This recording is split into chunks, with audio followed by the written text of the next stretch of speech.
Okay, go ahead. An online message? Yeah, I think she'll probably tweet something. We don't really know. But, I mean, what's happening, we know that she's going to announce on Sunday. We know that she's going to do it in there's not going to be a rally, there's not going to be an event, there's not going to be a speech until she heads out on the road at some point early next week to probably Iowa and New Hampshire, where she's going to do some campaign events. But she will, declare in the modern way. Over social media. Now, why does that make sense to a candidate like Hillary Clinton? Why not do it with some pomp and circumstance? Why just sort of like, Well, look, I mean, the last thing that Hillary Clinton needs in her life is pomp and circumstance, because many people think she's got to walk a difficult thing, right? A difficult tightrope.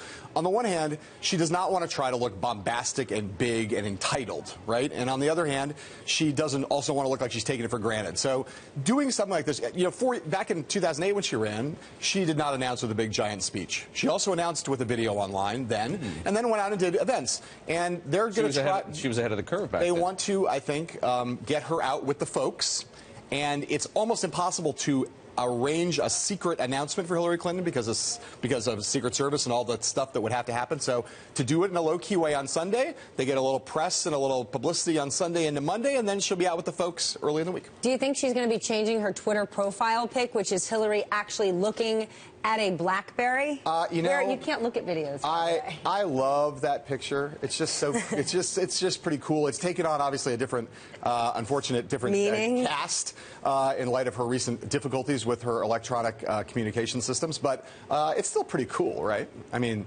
she looks pretty good in that picture. Pretty good. So, given that we don't know, the sunglasses. There's a kind of look, the black and white. There's a kind of Vanity Fair-esque glamour aspect to it. Sorry, there's a Jackie O aspect to it. Maybe so. Given that we don't know what she's going to say on Sunday, why not guess? How do you think? What's going to be the message? I'm running for president. No, of course. That's like. But she wants to convey a little bit more than that. It's a very. I also didn't ask you. Oh, man, sit down, Stephanie Rule. Oh, wait, you are sitting down.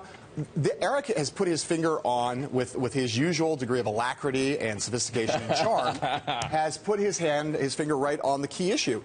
We do not, at this point, she has done a million things in public life. She has causes that she's championed. She has policies she's advocated in the past. But right now, today, there's not really anyone who can tell you in a succinct way what her rationale for running for president is and what her message is going to be. Why do you want the job, in other words, right? But we will begin to see that. There are a million possible messages. It's not like this woman has not. She has many domestic policies she cares about, many foreign policies she cares about. How she's going to weave that together in a clear, succinct thing is the biggest challenge she faces at this moment, and no one really knows how she's going to do it. And luckily, I'm not in the speculation game, so I'm going to watch and see what it is. Well, luckily, she's going to be doing it in a pre-taped online message, so she'll have a lot of chances to perfect it before we see it. I think that's right. But, there is a lot of pressure on this, right? Because the truth is, for anybody, whether you like Hillary Clinton, whether you're a Democrat or Republican, whatever, if you asked Elizabeth Warren if she was sitting here, if you said, Elizabeth Warren, if you were going to run for president, what would your message be? She could tell you in about 2 sentences what she could distill that message, the Elizabeth Warren message, down into 2